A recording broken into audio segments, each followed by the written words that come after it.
William Morrow and HarperAudio present The Showman. Inside the invasion that shook the world and made a leader of Volodymyr Zelensky, by Simon Shuster, read by Daniel Gamburg.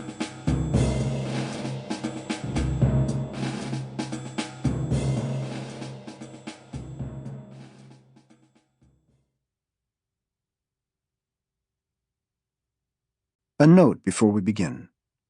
Don't forget to download the accompanying enhancement PDF from your audiobook provider. It contains maps and source information. To Nina and Marie. Prologue. On the night we first met, backstage at his comedy show in the spring of 2019, Volodymyr Zelensky looked more scared than I would see him for a while. It wasn't only stage fright, which often made him jittery before a performance. He looked half-mute with fear that night.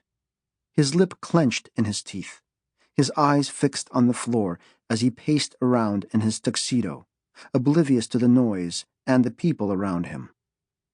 His bid to become the President of Ukraine was about 3 months old at the time, and the premiere of his new variety show was set to begin in less than an hour.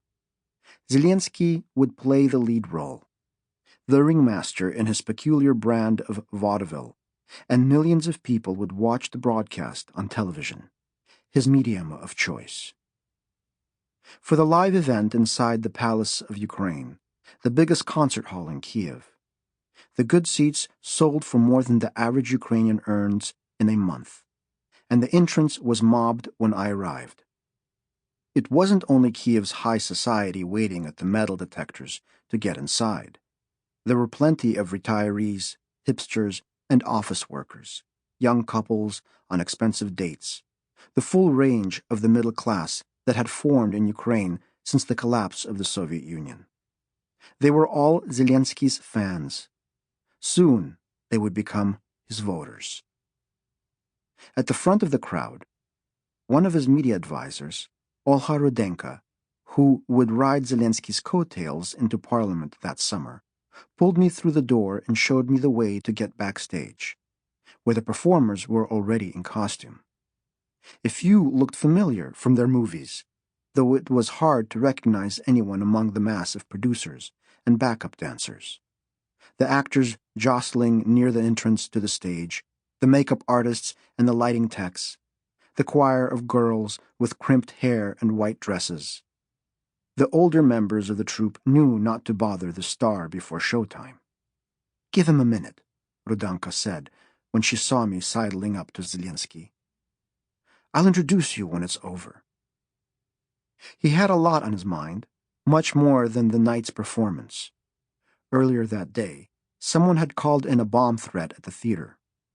The anonymous voice on the line said the building was rigged with explosives that would detonate in the middle of the show. It sounded like a hoax, and Zelensky told his troupe not to panic. Most likely, he figured, it was an overzealous supporter of one of the other candidates in the presidential race trying to sabotage his big premiere. Even so, the law required the theater to take precautions, and a few police officers had come with a canine unit to sniff around the coat check and concession stands. They found nothing suspicious, but the cops still advised the theater to call off the show. That afternoon, Zelensky conferred with the venue's management, and they decided to carry on.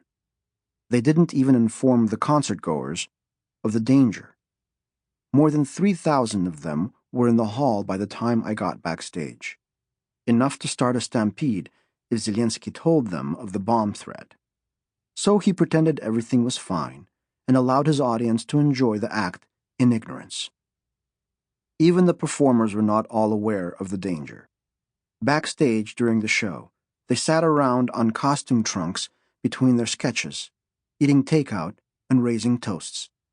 A handful of them had been performing with Zelensky for decades, and this would be his last big show before the elections pulled him through the looking glass from satire into pop. Sample complete. Ready to continue?